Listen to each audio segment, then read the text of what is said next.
Welcome to Let's Talk Micro. Hello, my dear audience. Welcome to another episode of Let's Talk Micro. As always, I hope you had a great week. And you can always find Let's Talk Micro on Apple Podcasts, Spotify, Amazon Music, Goodpods, Pandora. Wherever you listen to podcasts, you can find Let's Talk Micro. As far as social media, I am on Instagram, TikTok, and YouTube as Let's Talk Micro, on X as Let's Talk Micro 1, on LinkedIn as Luis Plaza, and I have an email address which is letstalkmicro@outlook.com. So either via social media or via email, you can reach out with any feedback, any topic suggestions. They are always welcome and appreciated. So please go ahead and subscribe to the podcast, download episodes, and if the app allows you to do so, please leave a review. Thank you so much for the support. I am always grateful. And if you haven't checked out the previous episode, please go ahead and do so. It was about next generation sequencing, or NGS. And those of you that work in the lab, you know that's a trending topic. There are more labs that are starting to bring it to identify organisms. So it was a great time to bring two guests from Advent Health Orlando that they implemented NGS in their microbiology laboratory. So they talk about the whole validation process, what organisms they use, the challenges. And it was great. One of them was Daniel Navas, he's a technical coordinator and a medical laboratory scientist. So it was great seeing a medical laboratory scientist get involved in this type of project. And that goes to show how much we can do as medical laboratory scientists, how much we can learn, how much we can grow, what type of projects we can be involved in. And Daniel himself admits that at the beginning of this project, he didn't know much about the subject, but he did what a good microbiologist does, which is he did the research, he watched videos, and at the end he came up with a really good understanding of the topic. So definitely always make sure that, right, you use your resources, you do your research, and that's how we grow as microbiologists. And before I move on to today's episode, as I have said before, antibiotics, that's a lot of information. So if you are looking to learn more about antibiotics, please check out www.learnantibiotics.com and the Learn Antibiotics book available on Amazon. These resources include cheat sheets, practice tests, games, and more. They are being used by thousands of people worldwide and may be helpful for you or your colleagues. And these are great resources from Dr. Timothy Gauthier, who's a very passionate pharmacist. So I definitely invite you to check out these resources. So today's episode is one that maybe some of you have been waiting for, which is the next episode in the AMR subseries. And this one is about aminoglycosides. And as you know, the goal of the AMR subseries is about breaking down antimicrobials, breaking down all this information. And we have started by going over the different classes. So we did an episode about beta-lactams, then we did an episode about fluoroquinolones, and this one now is about aminoglycosides.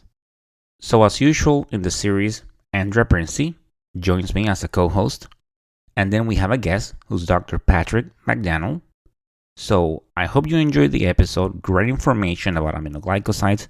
As always, we talk about things like mechanism of action, intrinsic resistance, and we invite you to definitely check out the CLSI M100 if you haven't already. I also ask the question that I normally ask, if you can use the interpretation of one drug and apply that to another drug. All in all, a great episode. I always enjoy recording these. It's always great recording with Andrea Princey, and I hope that they are a big benefit for you. I have been getting some good feedback about them, and if you have any suggestions, anything that you would like us to go over, please send those either via social media or via email. All in all, a great episode, very informative. I hope you enjoy it. Let's go ahead and listen to it. If you have been waiting for the next episode of the AMR subseries of the podcast, well, this is the episode for you, and it is finally here. And before I start, if you haven't checked out the previous episodes about beta-lactams and fluoroquinolones, please go ahead and check them out.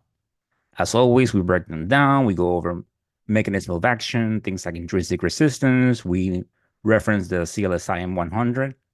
So, as always on the AMR series, with me, I have my co-host, Andrea Princey. Andrea, welcome to Let's Talk Micro. How are you? Hi, Louise. I'm doing great. How are you doing? Pretty good. Definitely very, very excited about recording the next episode in the series. I know I've missed doing this. I feel like it's been forever. Things have been really crazy busy. And on that note, hey, did you say, are you working on school? Are you working on a master's degree or something? Yeah, definitely. I definitely am. I basically have had no life for the past 2 years. Going, What is it focused on? I don't think you've mentioned this on the podcast before. I think people should know how awesome you are. yeah. So I started, like I mentioned to the audience, I like teaching, and so I started a master's in microbiology back in 2021, That's awesome. and still working full time. So I just take one class at a time, and I've been teaching at UCF, the lab, since 2019, University of Central Florida for the audience. So I'm doing about four things at once. So if that wasn't enough, master's teaching, full-time job, I started a podcast. Uh, And you keep up with it like very regularly, which is amazing. yes, when people ask me how often do you publish episodes, and I say weekly, they look at me like something is wrong. Like, how do you do that? So it's just, I don't know, the consistency, and by now I'm very organized and I'm used to it. But with the masters, I'll finally be done in December of this year. Congratulations. I'm so proud of you. You're so awesome. Thank you so much. Thank you. So, for the audience, as you know, when we do the AMR sub-series, well, we've been bringing guests. So for this episode, we have a guest, of course. So, Andrew, can you want to introduce our guest? I would love to. I'm very excited about this one. Not that I have not been excited about all the others, to be clear. I love all of our guests, but Dr. Patrick McDaneld, he does not like me to call him Dr. McDaneld, but he certainly is Dr. McDaneld, is a very, very good friend of mine and a brilliant mind, wonderful infectious diseases colleague who I am fortunate enough to work with at BMRU. So he's a medical advisor at BMRU focused on clinical infectious diseases. But before he joined BMRU, he was an infectious diseases clinical pharmacy specialist at the University of Texas MD Anderson Cancer Center. And that's located in Houston, for those that don't know. And in addition to participating in direct patient care, he served as the antibiotic stewardship team pharmacy lead and the infectious diseases pharmacy residency program coordinator. His areas of research interest include antimicrobial therapy and stewardship in immunocompromised patients. He has several publications in these areas, but notably, I would say that Patrick's really become my right-hand guy when it comes to talking about susceptibility test breakpoint updates, doing things in the clinical laboratory. And I think, as everyone knows, I love working with infectious disease pharmacists, and he's just a wonderful guy who's really able to speak lab and ID pharmacy. So I'm really excited to have him join us today because I think he's going to give us some really cool perspectives. So welcome, Patrick. Thank you very much for the very sweet introduction. Definitely very happy to have you. So thank you for taking the time and participating in this. My pleasure. So today's episode, it's about aminoglycosides. So by now, this is the third class that we're covering. If you are keeping track or listening to the episodes. So, Patrick, can you give us a general description of the aminoglycoside group? Sure. It's interesting in that it's actually one of the oldest antimicrobial classes that we're still using. Their initial discovery was in the 1940s, and they were actively being developed with some frequency all the way through the late 70s, with most of the agents that we use clinically today, at least coming to market in the US in the 60s and 70s.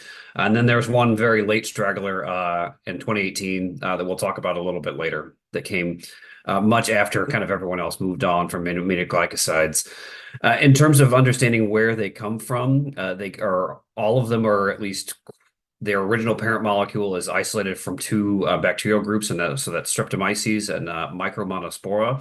And the naming convention of the aminoglycoside actually tells you where they were originated from, either as a truly natural compound or something that was modified from something the organism was already expressing. And so those that end in MYCIN were originally from Streptomyces, and MICIN are from the Micromonospora species. And they've really had this kind of wild transition in their role over time too, which is unique amongst antimicrobials because they've been around for so long and being one of the first readily available antimicrobials. They actually used to be a very common monotherapy agent because there really wasn't anything else we could give people. Whereas today, with a few rare exceptions, they're an adjunctive therapy that's sort of the sprinkles on the cupcake that is a beta-lactam or some other core agent that patients are being treated with. Well, thank you for the little bit of the historical overview. I always love that when we start, from the way back, and so we have like a better understanding. So for the medical laboratory scientists and microbiologists that are listening to this, right? So, we're talking about aminoglycosides, and as you are thinking, we do the testing and we see all these drugs, this panel on our screens, and so what drugs are included in the aminoglycosides? From a susceptibility testing standpoint, at least in the US, you're really only going to see three with any frequency, and that's gentamicin, tobramycin, and amikacin, and those are by far and away the most common clinically used aminoglycosides, especially when you think about agents that are given intravenously for truly systemic therapy. There are some other aminoglycosides that have some very targeted uses. So neomycin is actually very widely used, but it is also turns out to be extraordinarily toxic when given IV, and so it's really limited to topical formulations. And so Neosporin, one of the key ingredients of that is neomycin. And so every day when people use this over-the-counter antibiotic, they're actually using an aminoglycoside. And then there's also some oral non-absorbable forms of neomycin as well that are used for gastrointestinal decontamination. Outside of that, plazomicin is the most recent member of the aminoglycoside family. It came out in 2018.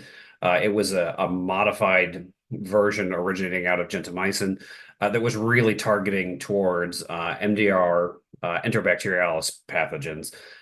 It was, unfortunately for it, kind of poorly timed. It came out at a time when we were actually getting a lot of other novel agents that were much less toxic, that don't come with the toxicity baggage of aminoglycosides. And so it sort of fell flat.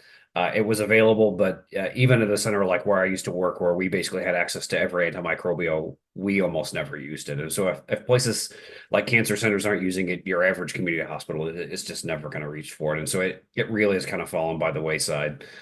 And the only other one I think is worth mentioning in the family that you may see from time to time, probably not so much in the lab because there's really not susceptibility testing for it, but it is clinically relevant, is peromamycin, and it really gets at the wide spectrum of activity from aminoglycosides. Peromamycin is an oral drug, and it's used for intestinal amoebas and cryptosporidium infections. And so these drugs can cover everything from staph to E. coli, Pseudomonas, some of the other non-fermenters, and then into these kind of weird, more atypical organisms that aren't things that we see infections with every day, at least in the US, thankfully. Okay, and that's something that definitely the audience can identify with at some point in time. Everyone pretty much has used Neosporin, so that's cool to learn that. So it's always good understanding the mechanism of action.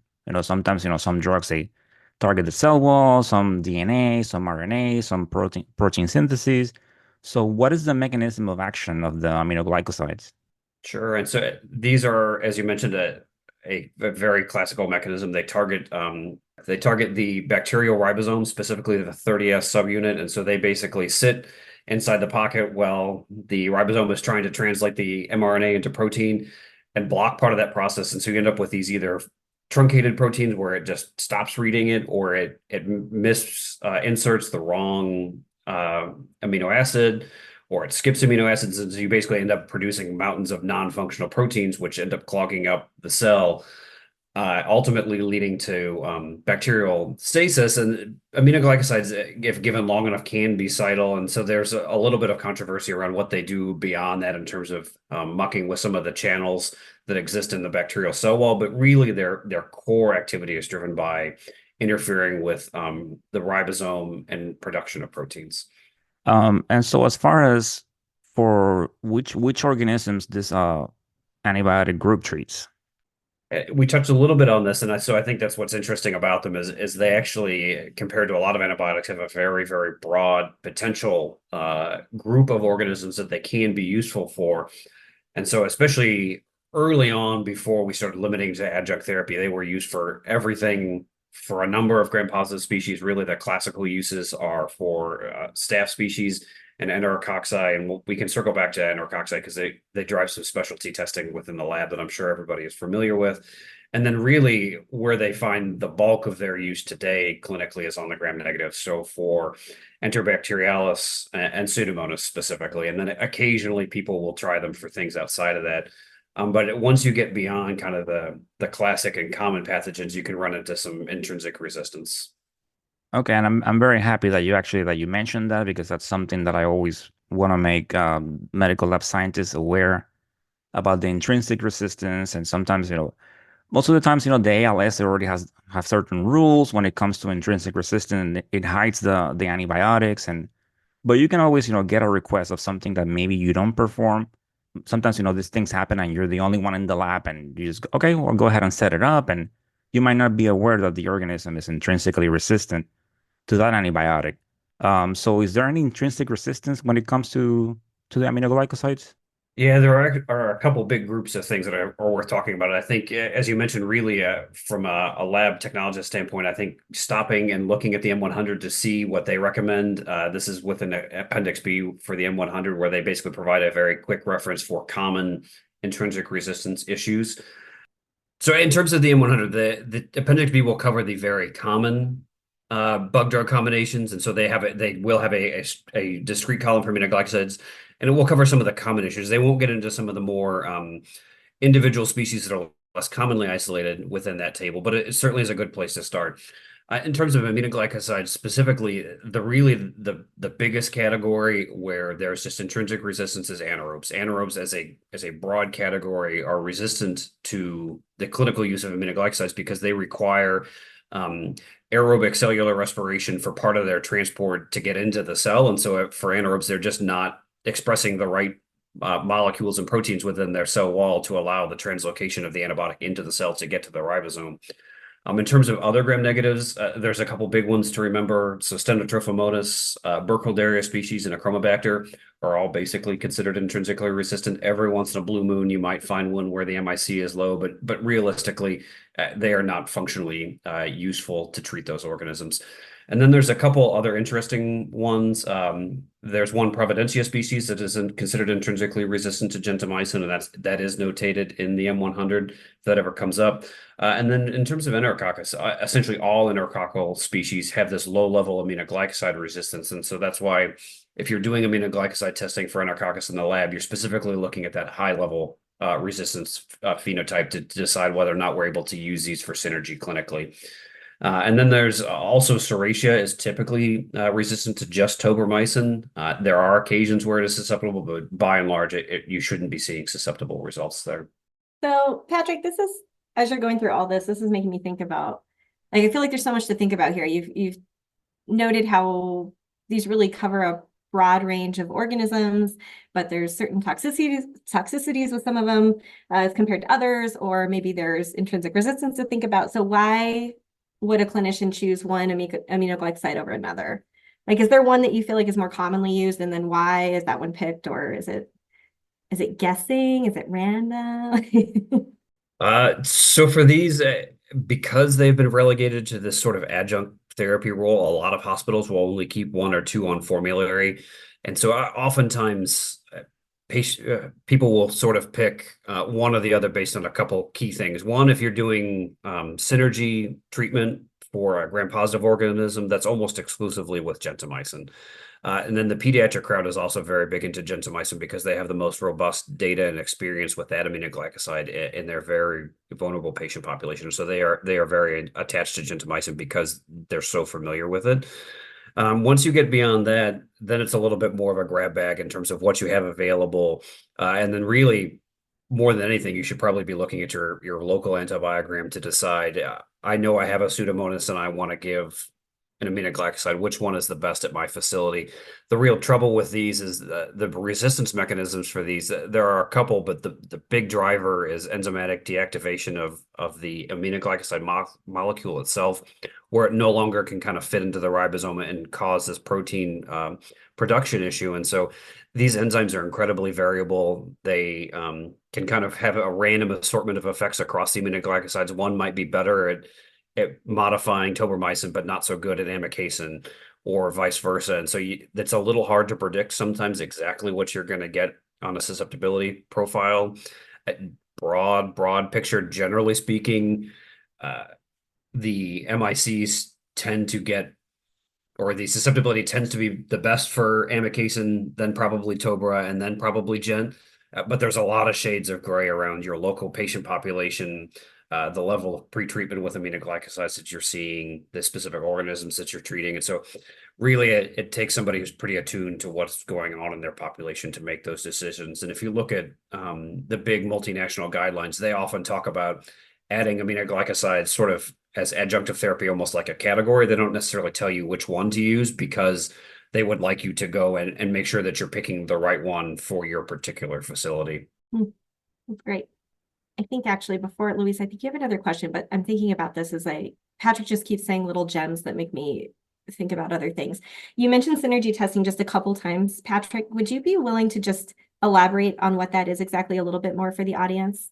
Sure. So synergy testing really is driven around Enterococcus. And so because they have this innate low level of resistance, they've never been effective drugs for Enterococcus alone, but there's really good data to support using them with a cell wall active agent. So you're basically using something like a beta-lactam to help break up the cell wall of the Enterococcus and allow aminoglycosides enhance penetration in, so they can get really high concentrations in the cell that they might not get on their own. And so when you look at something like Enterococcus, a normal or a non-enterococcal organism, a normal MIC, might be 1 or 2, but when we're talking about high-level resistance testing, you're talking about, into the hundreds. And so it's a very specialty level testing. I think the trouble there is that really adjunctive aminoglycosides for Enterococcus are also starting to fall out of favor because we've come up with alternative therapy regimens that are much better tolerated clinically. And so we're sort of moving away even for some of these very classical aminoglycoside indications and choosing other things because long administration courses of aminoglycosides are often quite toxic. They can cause renal dysfunction, they can cause ototoxicity, and a number of other adverse effects. And so if we can pick something else, almost every clinician would pick something else to give. That's really helpful. Thank you. I asked too, because I think, I think laboratorians are maybe used to seeing things on panels or cards, and then down the road, maybe these things go away. So it's really helpful to know what's sort of falling out of favor in the clinical community. You may have seen some gentamicin synergy or something on a panel before, but maybe that's not on future, for susceptibility testing, maybe that's not available in the future, and folks might wonder why. So I think that's really helpful to understand that. Sorry, Luis, I didn't mean to take over the question. No, that was great. Yeah. So one question that I like to ask, and definitely we are telling the audience to please go ahead and check out the M100. You can in your lab you can see that binder there, and you might be familiar with it, or you can just go online and search for it, and you have it. The M100 is free. And I always invite techs to just go ahead and as you're getting ready for your work day, just save it on your favorites, open it, and that way, you're sitting there reading your plates, you have a question, you can go and check it. So much information, way more than intrinsic resistance, and you can find out what medium you can use for setting susceptibilities, incubation temperature, recommended drugs. So much information. So one question that I like to ask, Patrick, is that sometimes, as we're reading the CLSI, we see things like, for example, when you look at tetracycline, that it says, right, it's organisms for some organisms, like if it's susceptible to tetracycline, it can be considered susceptible to doxycycline. So that brings the question that can you use the result from one aminoglycoside and apply that interpretation to another aminoglycoside or not? There are not official rules for making that extrapolation, and a lot of that comes back to what we were talking about a minute ago, where these enzymes that deactivate the functionality of aminoglycoside, the drug, are so variable that it really is hard to know exactly which susceptibility pattern you're going to see. Broadly speaking, if something is resistant to amikation, the likelihood of it being susceptible to the other ones outside of plasmamycin is not high, but it is at least possible, and it may be worth testing if there's a clinical need to be using those as an adjunctive therapy for those patients. So folks probably aren't going to find anything official about that in the M100, though. No, and I think the example you gave of tetracycline, when I think about inferring resistance to other drugs from a single drug, I think tetracycline is probably the best example because it is just so clear cut that if it's tetrasusceptible, there are so many other drugs that you can extrapolate from that. Unfortunately for the aminoglycosides, it's a little bit more of a grab bag. And in thinking about these enzymes, they get so confusing in terms of their spectrum that there's even one that can also deactivate quinolones and still maintains its aminoglycoside affinity. And so the spectrum of what these enzymes can do and how and which aminoglycosides they bind to is just so variable that there's not really a reliable way to know for sure. I think broad scale, I think you can kind of get some guess. Like I said, if it's amikacin resistant, the odds of it being susceptible to the other is not great. Or if it's plasmamycin resistant, the odds of it being susceptible to the others is not great. But there's always exceptions to those rules. And so usually I would say it is probably worth humoring the clinician and testing if they're asking. I think that's really helpful because Luis talks about this a lot on other episodes, but it's not, I would say, infrequent that clinicians may call the lab and say, hey, do you have this? Could I assume that for this? And so then I think sometimes laboratorians feel stuck, especially if they're not referencing the M100 and there's not a clear statement in there. So that's why we always really stress referencing the M100, because anything that's really clear cut with the data to support it would probably be in there, right? Right. And I think for the lab's perspective, if the M100 is not saying that you should do that at 100%, they should just say, like, look, we don't have good rules for that. We should probably just test it for you and cut to the chase and move on, so they don't end up in a situation where they're sort of venturing off of what CLSI recommends. That's great. Speaking of testing, I'm going to have to talk about breakpoints here. And I think that AST breakpoint updates for aminoglycosides might be particularly messy, but I'd love your opinion on this. So first of all, what has happened with aminoglycoside breakpoints and why? Sure. This is certainly, I think, a topic that is very front of mind for a lot of clinicians, because it was the first time that breakpoints for aminoglycosides had basically kind of like ever been updated. And so it's caused a lot of us to go back and rethink how we're using them and when they should be used. But essentially, the CLSI for Enterobacterialis and Pseudomonas has either lowered the breakpoints very substantially by at least several dilutions, or in the case of like gentamicin and Pseudomonas, they've just outright removed the breakpoint because your odds of finding a Pseudomonas with a low enough MIC that we believe we can clinically use the drug are so low that it's just not worth actually having a breakpoint anymore. And that's really what's driven these changes. It's not so much that anything has changed with the bugs themselves or the drugs themselves. It's that our understanding of pharmacokinetics, so essentially how the drug is distributed throughout the body and what concentrations we can reach at various sites, has gotten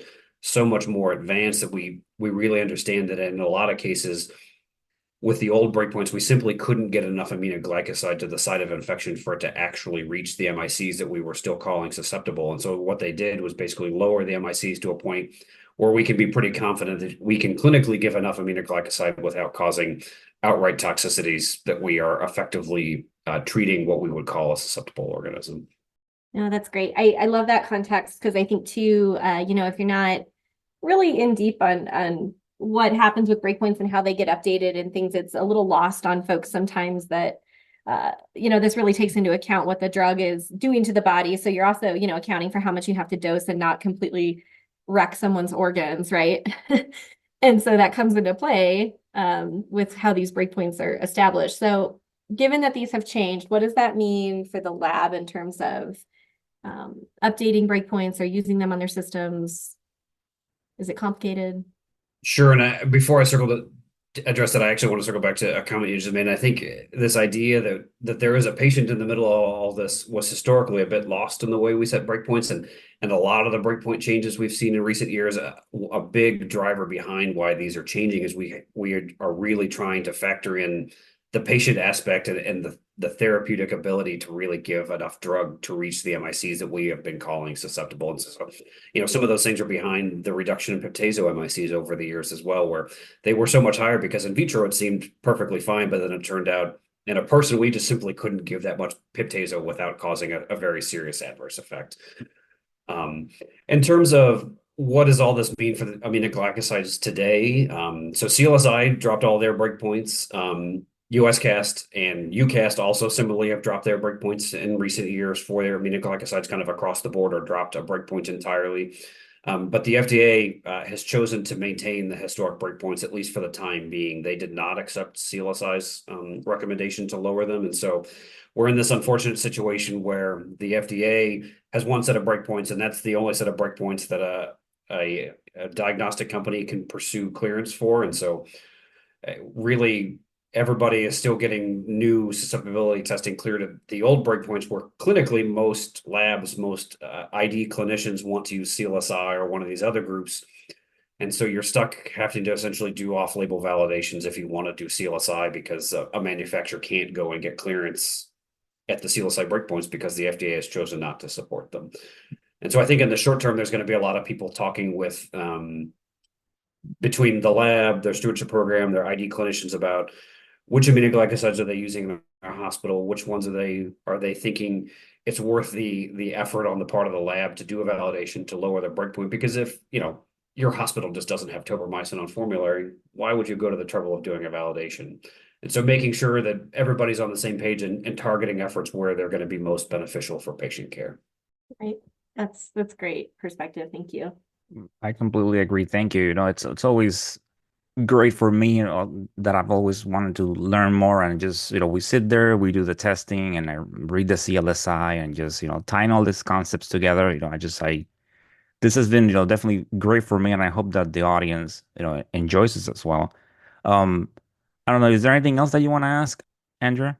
No, I think Patrick did an awesome job of covering most of my thoughts here. I think he's answered all my questions.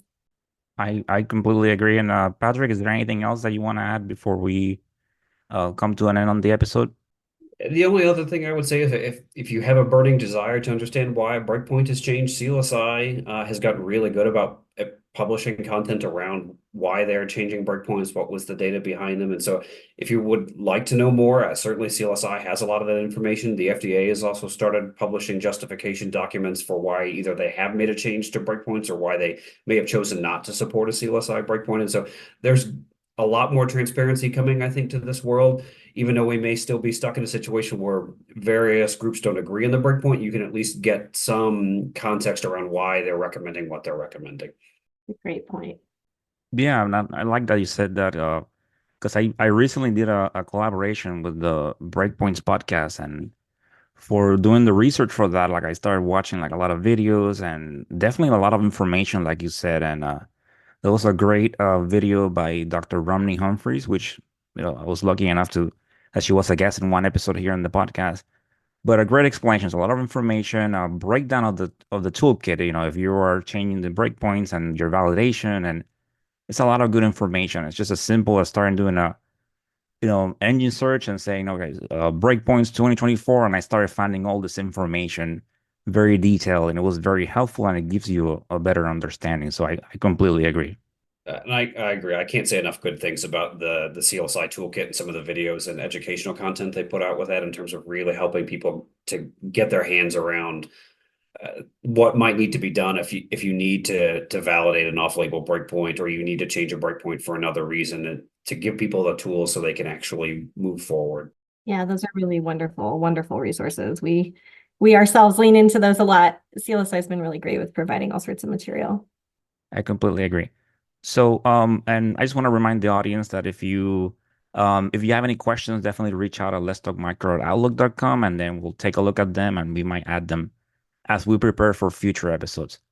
Patrick, this has been great, and once again, thank you so much for taking the time to be in here, and thank you, Andrea, for co-hosting this with me. It's always great when we get together and talk micro. Absolutely. Thank you both so much. It's my pleasure to be here. I really appreciate it.